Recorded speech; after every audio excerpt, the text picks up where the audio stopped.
But yes, let's highlight a little bit about what's to come. We have a mess on the way as we head into Wednesday. What I'm really looking at with the weather models is that I really think much of Wednesday is going to be a cold rain, which I know is nobody's favorite, but it's a good day to get some things done around the house, cozy up with a book, have a cup of coffee, and not worry. But as far as any kind of mixing going on, that is a possibility. But the best part about this forecast is that I don't expect big impacts on the roads, as I think the roads are just going to stay wet. Even with the flip-flopping precip, especially as we get colder overnight, definitely a possibility. And then by Thursday, as this system exits, we'll likely have some snow showers early in the day. Again, that I don't think accumulates to a point that causes big impacts. Maybe some slush in some of our northern counties. That would be the only spot I would expect maybe some of those issues with slick conditions. Right now, we're good. There is nothing going on out there right now. We are good to go. The radar is dry. The winds have calmed down.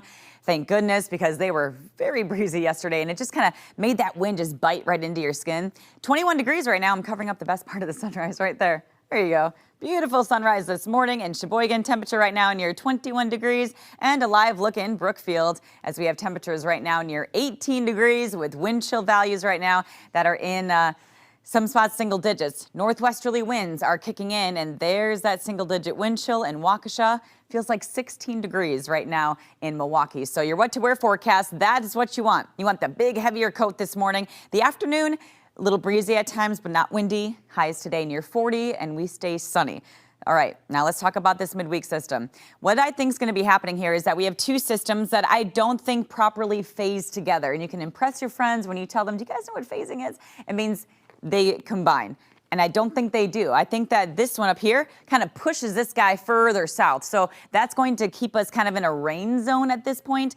That's how I feel like Wednesday is going to start, with I would say mid-morning rain, a cold rain. This will kind of linger throughout the day. There could be some mixing. You see, as we get into the evening hours and overnight, we get a little bit of mixing going on. That low gets out of here, and the second one kind of pushes its way to the east, and it does bring the potential of some minor snow accumulation by early Thursday.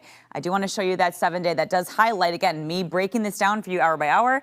As you can see, we're near 40 degrees for today, but again, tomorrow we have 2 impact days back to back. 42 for the high, so that's above freezing. We start with the cold rain. Then it could flip to a mix during those overnight hours.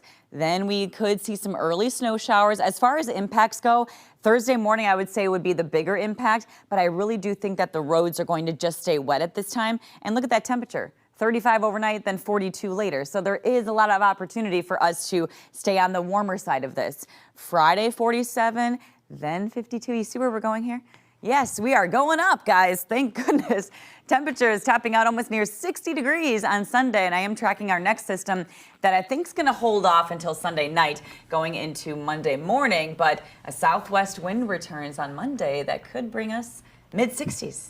Wow, let's talk about that. How fun it's going to be when it gets here. Right. That'll, you know what? I'll take a warm rain any day over cold. Definitely. Let's thaw out. Thank you, Liz. Appreciate that.